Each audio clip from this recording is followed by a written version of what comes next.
मैं औरत हूँ, मुझे पता है, कहते हैं जहाँ आग लगती है जगह वो जलती है। तो मेरे साथ हुआ था, मतलब मेरे से बहुत गलत हो रहा था। तो मैं अगर यहाँ आ गए, अपने लिए हक की आवाज़ उठाई, अपने लिए सही फैसला लिया, तो इसमें मैंने गलत क्या किया? मैंने किसी को धोखा नहीं दिया, किसी को मैंने धोखा नहीं दिया। लोग कहते धोखा दिया है, मैंने किसी को धोखा नहीं दिया। मैं बहुत दुखी थी, परेशान थी, अकेली थी, तब मैं मीना जी के पास आई। अभी तक मेरा वहीं, जो मेरे माँ और बाप थे वो मर चुके हैं दोनों, उनके बाद ही मैंने यहाँ आने का सोचा था, और वो परिवार ने मुझे वहीं पे मुझे छोड़ दिया था।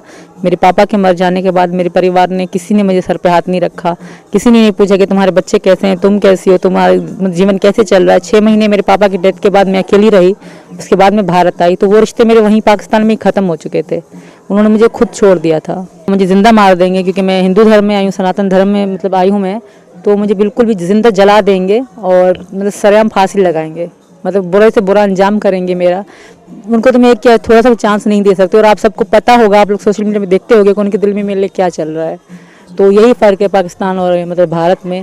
भारत के लोगों ने अंजू को फिर से उतने प्यार का सम्मान दे रहे हैं, बट मुझे कभी अभी नहीं दे, कभी भी नहीं देने वाले पाकिस्तानी, कभी भी नहीं देंगे। है कि राम मंदिर अयोध्या राम जी की थी, तो अब वहाँ राम मंदिर बन रहा है, अच्छी बात है। पहले कुछ लोगों ने मतलब मसले भी चले थे, बट मैं बहुत खुश हूँ। और कभी ना कभी मैं, मेरे भाई डॉक्टर ए.पी. सिंह, हमारा परिवार ने तय किया है कि हम राम मंदिर देखने ज़रूर जाएंगे। वहाँ से हम वैष्णो देवी से मुझसे मिलने आए थे। तो ऐसे बहुत सारे लोग हैं, कोई किसी ने बहन बनाया है, किसी ने बेटी बनाया है, किसी ने मतलब भाभी बनाया है, जो भारत की। मुझे ये चीज़ बहुत खूबसूरत लगी। मैं जिनको जानती तक नहीं, वो आके मुझे प्यार देते हैं। जैसे त्योहारों पे मायके से सामान आते हैं, चीज़ें आती हैं, वो मेरे लिए लेकर आते हैं, मुझे बहुत अच्छा लगता है। बहुत लोगों ने जो जहाँ जहाँ हमारे, सिर्फ यहाँ रबपुरा के नहीं, बाहर के मीना समाज के लोग, वो एक साथ मतलब मीटिंग करके, इकट्ठा करके हमें सपोर्ट दे जाते हैं, हेल्प दे जाते हैं। उनका भी पूरा साथ है हमें। बच्चों के लिए, मेरे लिए चीज़ें हो गई, पैसों की हो गई, हर चीज़ हमारे लिए पूरी करते हैं। हमारा मीना समाज हमारे तरह मतलब हर तरीके से हमारे साथ वो भी है।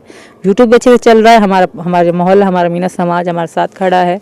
अभी सचिन के लिए कुछ मतलब सिक्योरिटी का मामला है, अभी हमें सचिन जी को मैं बाहर नहीं जाने देती, क्योंकि इनकी जान को भी खतरा है, लोग धमकियाँ देते हैं। तो मैं, हाँ ये बाहर जाते हैं, इनको इजाज़त है कि अलाउड है, आप जा सकते हो, बट मैं नहीं जाने देती। इसलिए मेरी कोई उनसे दुश्मन नहीं। उन्होंने मुझे गलत कहा, जैसा भी कहा, मुझे उन्होंने अपने लिए कहा, समझो मुझे बुरा नहीं लगता, बट मेरी उनसे कोई दुश्मनी नहीं थी। मेरे सच भारत के लोग हैं, मैं सबसे बहुत प्यार करती हूँ, और मेरा सपना था यहाँ आना और यहाँ के लोगों से मिलजुल के रहना। मुझे अच्छा लग रहा है बहुत ज़्यादा। तो उनसे मेरी कोई दुश्मनी नहीं, गीता जी हो, कोई भी हो, मेरे उनसे कोई दुश्मनी नहीं है। उन्होंने गलत कहा, पता नहीं क्यों कहा, हालांकि मुझसे मिली भी नहीं थी था। बट एक बार सचिन के रिश्ते की बात चल रही थी, घर में लड़ाई चल रही थी, और ये मना कर रहे थे कि मैं शादी नहीं करूँगा।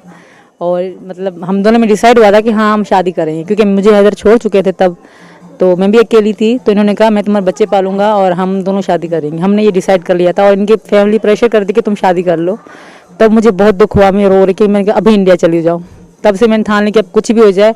वैसे मैं वेट कर रही थी वीज़ा लगने का, मैंने कहा वेट नहीं करना, अब जाना है। फिलहाल के हमारा बच्चा है, बट मैं कह रही मोहब्बत की निशानी हो, और बहुत जल्द भगवान ने चाहा तो हो भी जाएगी। कि जो इन दोनों का सिस्टम है ना, बिल्कुल अलग है, बिल्कुल ही अलग है। जैसे यहाँ औरतों को देवी माना जाता है, तो वहाँ पायदान माना जाता है, और ये मेरे साथ हुआ है। लोग कहते हैं सीमा क्यों झूठ बोलती, मैं झूठ नहीं बोलती, मैंने जो देखा है मैं वो बोलती हूँ, मैं किसी भी इल्ज़ाम नहीं लगाती। मुझे नहीं पता, कुछ लोग पंजाबी लोग हैं वो सही भी अच्छे से अपनी औरतों को रखते हैं, बट जिस साइड से मैं हूँ ना, वहाँ बिल्कुल भी औरतों की कोई भी सम्मान नहीं। मैं यही कहूँगी उनसे कि अब एक बार वहाँ जाके तो देखो, आपको पता पड़ जाएगा सीमा झूठ बोल रही है कि सच बोल रही है। वहाँ थोड़ा भी सम्मान, थोड़ी भी इज्जत औरतों को नहीं दी जाती। ये दुनिया पैसा आने जाने चीज है, आज है कल नहीं है। हर मजहब में मरना है, हर धर्म में मरना है। एक दिन ना एक दिन तो आप जाओगे, ऊपर वाले को क्या मुंह दिखाओगे? हाँ, हमने कौन से अच्छे नेकनामा काम करके आए हैं, आपको कोई पूछने वाला नहीं है। माँ नहीं होगा, बेटी नहीं होगा, क्यों? मेरा सवाल उन बहनों से भी है। एक गलत हो सकता है घर का अपराध, तो दूसरा तो है ना, उनको समझा सकते हैं भाई ये गलत है। हैदर के बच्चे हैं, मुस्तकबिल आवाज उठाता है, आप कहाँ हो? देखो, इसको थोड़ी शर्म होता है कि मैं नामहरम के साथ बैठ के बगल में वीडियो बना रहा हूँ। मेरे घर वालों को, मेरे बहन को कितनी तकलीफ होती है, मुझे नहीं होता तकलीफ। वो अभी भी निकाह में, किसी के साथ जिनसी ज्यादती हो रहा है, उसके शोहर, हर गैरतमंद शोहर, किसी धर्म का भी हो, किसी धर्म का भी हो, आप खुद देख सकते हो। तो वो काबिल कबूल है? नहीं है ना। ये हैदर के कलेजे को आप फिर भी मेरी सब्र को सलाम करो। मैं अभी भी खामोश से बात करता हूँ। वो कहते हैं कि नहीं, जो है ना, एक नामहरम जो घटिया है ए.पी. सिंह, उनके साथ बैठ के कुर्सी में लगा के, मेरे ख्याल में कोई धर्म में काबिल कबूल नहीं है। वो जबरदस्ती भाई बनने की कोशिश कर रहा है, भाई नहीं है। भाई कभी किसी ने ऐसे बोला कि चटनी में खाओ, रेबड़ी में करो, ये मलाई है? कोई भाई अपने बहन के लिए ऐसे लफ्ज इस्तेमाल कर सकता है? मेरे ख्याल में नहीं, किसी धर्म में नहीं है। हिंदू धर्म में हो, पंजाबी में हो, सरदारों में हो, जिसको पंजाब में सरदार लोग हमारे साथ जुड़े रहते हैं, बहुत अच्छे से लोग हैं। किसी भी मसलन ईसाई हो, सिख हो, पंजाबी हो, कोई भी मजहब में काबिल कबूल नहीं है किसी गैर मर्द को बगल में बैठा कर वो जबरदस्ती कहता है कि मेरा भाई है। एपी सिंह, आप अपनी बहन को क्यों नहीं लाए आज तक? अपनी बहन है, उनको तो साथ में बैठाओ, उनको रेबड़ी और मलाई चटनी की दावत लोगों को दो, इसको खाओ रोटी में। सिर्फ हैदर के बच्चे आप सोच रहे हो पाकिस्तानी है? एक इंसानियत के नाते अगर अच्छी सवाल आपके पास होता तो शायद आप ये घटिया सवाल नहीं करता। ये सवाल लिया निशान, आप एजुकेट बता रहे हो, आप एजुकेट के नाम पे एक दब्बा हो, दब्बा। आपको किसने वकील बनाया? मुझे तो समझ नहीं आता है कि आपके पास कौन सी डिग्रियां हैं। मुझे नहीं लग रहा, मुझे फख्र है मैं लिखा पढ़ा नहीं होना, फिर भी हमें गैरत, शऊर, हया और शर्म है। एक औरत को रिस्पेक्ट किया कैसे किया जाता है, वो बलोच की हिस्ट्री में जाकर आप खुद देखो।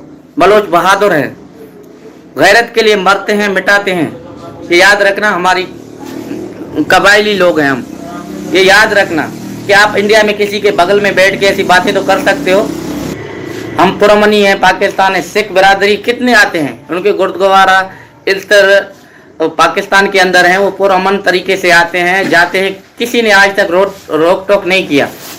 ये याद रखना, आपको भी याद होगा। अगर पंजाब से कुछ लोग भाई बहन हमें देख रहे हैं तो कमेंट्स में ज़रूर बताना। वो हर साल आते हैं, खुशी से रहकर इतना प्यार करते हैं पाकिस्तानियों से, चले जाते हैं, कोई उनका नाम तक नहीं लेता। हिंदू भाई बहन जैकमाबाद हो, रतोदेर हो, लालकना हो, बलोचिस्तान हो, कबायली हमारे साथ शुरू से रहकर अभी तक रह रहे हैं। हमारे बलोचों का उनसे पूछो कि बलोच कैसे हैं। हर जगह बलोचों को गैरतमंद पाया जाता है, बच्चों तक, नंगों तक हम मिट जाते हैं। उनका तहफ़्फ़ुज़ करना कोई हमसे सीखे। और तुम क्या जानो एपी सिंह, आपको तो अपनी बहन का पता नहीं है, अपनी बेटी का पता नहीं है, अपनी माँ का पता नहीं है, तो आप हमें क्या सिखाओगे? आप अपने को एजुकेट तो ज़रूर बता रहे हो, उनके लिए डिग्रियां, और सबसे जो है माँ का, भाई का, बाप का, शायद आपको ये पता नहीं है उनको क्या दर्जे से कैसे पुकारा जाता। आप कुछ सीखो, हमें हमसे सीखो। लिखे पढ़े नहीं हैं, सीधे साधे हैं, सिंपल हैं। जो आता है सीमा को बगल में बैठा कर आप वकील जैसी बातें करते हो, हम तो सीधा साधा सिंपल जो मुंह में आता है हम कह देते हैं। हमें हया का, गैरत का, शर्म का, शऊर का सब पता है। बलोचों से कुछ सीखो एपी सिंह। ये याद रखना, तमाम भाई बहनों को मैं बार बार कहता हूँ, हमारी लाइफ को हद से ज़्यादा हर इंसान को अपना फ़र्ज समझ के 4 बच्चों की खातर ज़्यादा से ज़्यादा इसको शेयर करो, तो ताकि हमारी जो है हिंदुस्तान गवर्नमेंट, चीफ मिनिस्टर हो, प्राइम मिनिस्टर हो, मोदी जी, योगी जी, जो आस्था माँ है, कितनी आवाज़ें उठाती हैं। एक हिंदू कर पंडित है, बहुत अच्छी है, अल्लाह सलामत करे उसको। हमेशा हम दुआ करते हैं अच्छे लोगों के लिए, जैसे सूर्या वर्मा जी है, शाजिया है, बहुत सारे अच्छे लोग हैं पाकिस्तान के, हिंदुस्तान के। देखो कोई लालच नहीं, मगर एक हक के लिए डटे हुए हैं कि किसी बाप के साथ नाइंसाफी हुआ, वो इंसाफ दिलाना हर भाई बहन का फर्ज बनता है। सिर्फ कमेंट तक नहीं, सिर्फ कमेंट तक नहीं, आगे से आगे करो जो कर सकते हो। फलाई इदारों को मैं कह रहा हूँ, आज तक क्यों खामोश है? क्यों खामोश है? कि देखो एक दुनिया में सिर्फ एपी सिंह एजुकेट नहीं है, इनके बाप पढ़े हुए हैं, दादा परदादा पढ़े हुए हैं, आज तक सामने क्यों नहीं आते? एक हक और सच के लिए आवाज क्यों नहीं उठाते? किस चीज का रोक टोक है? 4 बच्चों को अगर वो हिंदुस्तान में रख के उनका लिखना पढ़ना उसका मुस्तकबिल कौन करेगा? अल्लाह ना करे मेरे बच्चों को कुछ हुआ, ना एपी सिंह, सजन, नेत्रपाल, इनका बाप दादा परदादा भी, एक बच्चों का अगर बाल भी इधर हुआ ना, ये याद रखना, आप अभी तो खा रहे हो कमाई जो यूट्यूब से आप लोगों को दे रहे हैं, तो इनका एक बाल भी बेका हुआ ना, आप लोगों का 7 खानदान, 7 नस्लों का खानदान भी भर नहीं सकेगा। ये याद रखना। हैदर के बच्चे हैं, पाकिस्तानी हैं, छोटे बच्चे मासूम 10 साल के कम एज में तुमको जो आए दिल में बोलेगा, घटिया जो तुम्हारे दिल में आता है तुम बोल देते हैं बिना खौफ। लावारिस बच्चे नहीं हैं, इनका बाप जिंदा है। मगर तो देखो दुनिया में औरत एक गलत हो सकता है, इनका माँ गलत था तो शायद मैं चुप करके जाऊं, बैठ जाऊं, सब्र करूं बस। मैं बैठ के तमाशा देखूं? क्यों भाई? आपकी बहन आपके घर से पता चले ना, 4 बच्चों को लेकर जाए, तब ये हमारा सवाल होगा एपी सिंह से। अल्लाह करेगा वो दिन दूर नहीं है, इनके साथ ऐसा बुरा होने वाला है ना कि शायद दुनिया में किसी के साथ नहीं हुआ होगा कभी भी। कभी भी एक बाप का बदवा, एक माँ जो रो रो कर आंखें सफेद हो चुकी है, इनकी बदवा, ये बहुत बड़ी आह है। एपी सिंह को लगेगा जिंदा कीड़े पड़ेंगे, तब पता चलेगा। एक दीवाना जो मस्ताना आपने यूट्यूब पे, कब तक चमकाओगे, क्या खाओगे लानतीर? तो अच्छे इंसान हैं, उनके ऊपर मेरा सवाल है। जो बेगैरत है उनको बोलो या ना बोलो कुछ फर्क पड़ने वाला नहीं है। हर बाशऊर गैरतमंद, एडुकेट हो, जज साहब हो, वकील हो, हर बाशऊर लोगों को मेरा सवाल है, 4 बच्चों की मुस्तकबिल का सवाल, आपकी जिंदगी उनके बचाने आप लोगों का फर्ज है। छोटे बच्चे हैं, 10 साल से कम एज में हैं, उनको क्या पता कुछ।